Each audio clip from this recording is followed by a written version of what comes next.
اعوذ باللہ من الشیطان الرجیم بسم اللہ الرحمن الرحیم وما اصابکم من مصیبت فبما کسبت ایدیکم ویعفو عن کثیر وما انتم بمعجزین فی الارض وما لکم من دون اللہ من ولی ولا نصیر۔ اور تمہیں جو مصیبت پہنچتی ہے تو وہ تمہارے ان اعمال کی وجہ سے آتی ہے جو تم نے کیے ہیں، اور اللہ بہت سے گناہوں کو تو معاف کر دیتا ہے، اور تم اللہ کو عاجز کرنے والے نہیں ہو زمین میں، اور اللہ کی سوا نہ تمہارا کوئی ولی ہے اور نہ کوئی مددگار ہے۔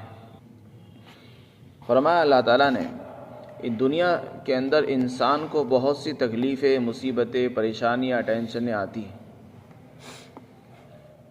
یہ کیوں آتی ہے؟ اس کے مختلف اسباب قرآن اور حدیثوں پر نظر کرنے سے معلوم ہوتے ہیں۔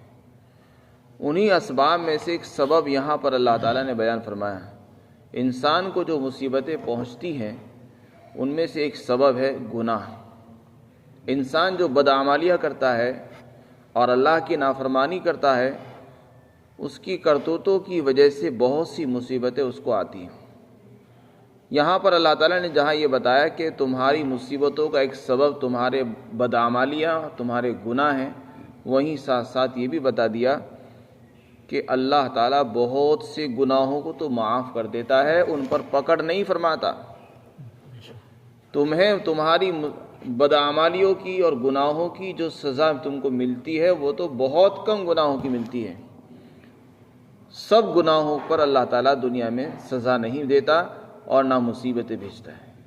بہت کم گناہوں کی اللہ تعالیٰ سزائیں عطا فرماتا ہے، ورنہ اگر اللہ چاہے ہر گناہ پر سزا دے سکتا ہے، اور جب انسان کو اس کی ہر گناہ اور ہر بدعملی کی سزا ملنے لگے گی تو ایسا معلوم ہوتا ہے کہ دنیا میں کوئی راحت اور آرام کی کا کوئی گھڑی اس کے پاس نہیں آئے گی۔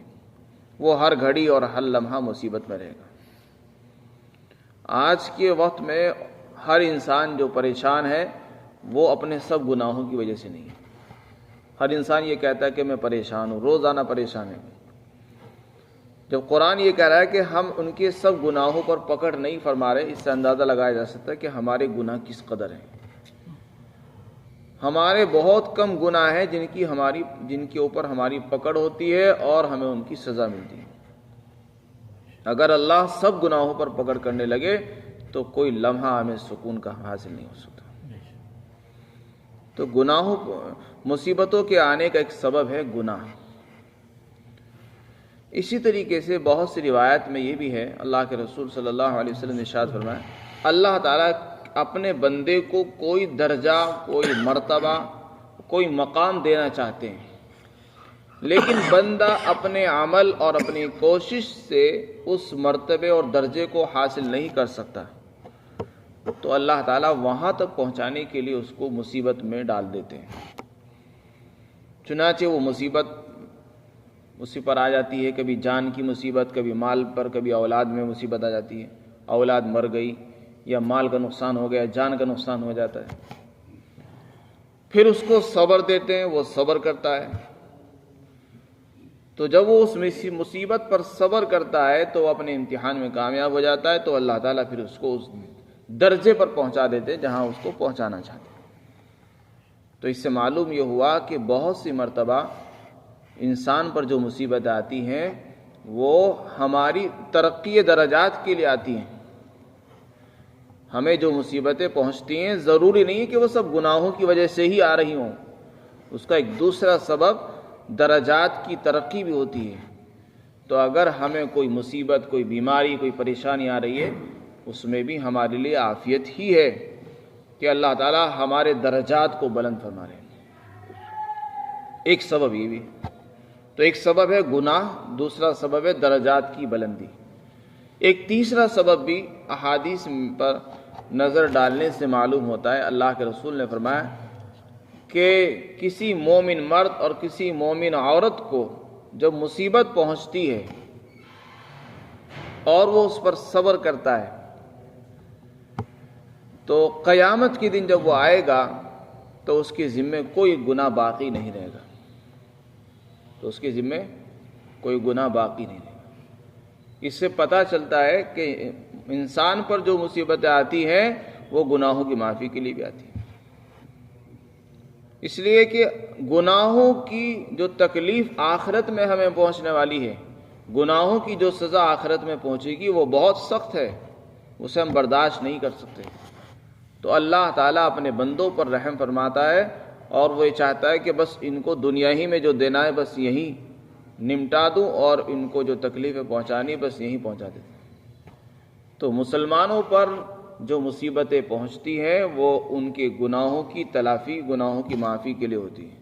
چنانچہ بندہ ان تکلیفوں کو برداشت کرتا ہے، کبھی کسی کی کڑوی باتیں سنتا ہے، کبھی گالیاں سنتا ہے، کبھی ناگوار چیزیں سنتا ہے، تو اس کی وجہ سے اس کے گناہ معاف ہوتے ہیں۔ جب وہ اللہ کے پاس پہنچے گا تو وہ اس حال میں پہنچے گا کہ اس پر کوئی گناہ نہیں ہوگا۔ تو اس سے پتہ چلا کہ گناہ، مصیبتوں کا آنا بھی انسان کے لیے خیر کا اور گناہوں کی معافی کا اور درجات کی بلندی کا سبب ہوتا ہے۔ اس کو اپنے لیے مصیبت نہیں سمجھنا چاہیے، زحمت نہیں سمجھنا چاہیے، اور مصیبتیں مانگنی بھی نہیں چاہیے۔ اللہ سے عافیت مانگے انسان، اللہ سے خوشحالی مانگے، اللہ سے خیر کی توقع رکھے، اور اگر مصیبت آ بھی جائے تو اس پر صبر کرے، اور اگر اللہ تعالیٰ اچھے حالات دیں تو اس میں شکر ادا کرے، مصیبت میں صبر کرے اور اس کو اللہ کی طرف سے ایک نعمت تصور کرے۔ اس لیے فرمایا اور تمہیں جو مصیبت آتی ہے وہ تمہارے ان اعمال کی وجہ سے آتی جو تمہارے ہاتھوں نے کیے ہیں، اور پھر فرمایا کہ سب گناہوں کی وجہ سے نہیں آتی، بہت سے گناہ تو معاف کر دیتا ہے اللہ تعالیٰ۔ پھر آگے ارشاد فرمایا کہ دیکھو تم زمین میں اللہ کو عاجز نہیں کر سکتے، نہ اس سے نکل سکتے ہو نہ ہٹا سکتے۔ اس کا مطلب یہ ہے کہ اللہ نے تم کو جس حال میں رکھا ہے اس حال میں تمہیں رہنا ہوگا، اس سے نکل نہیں سکتے۔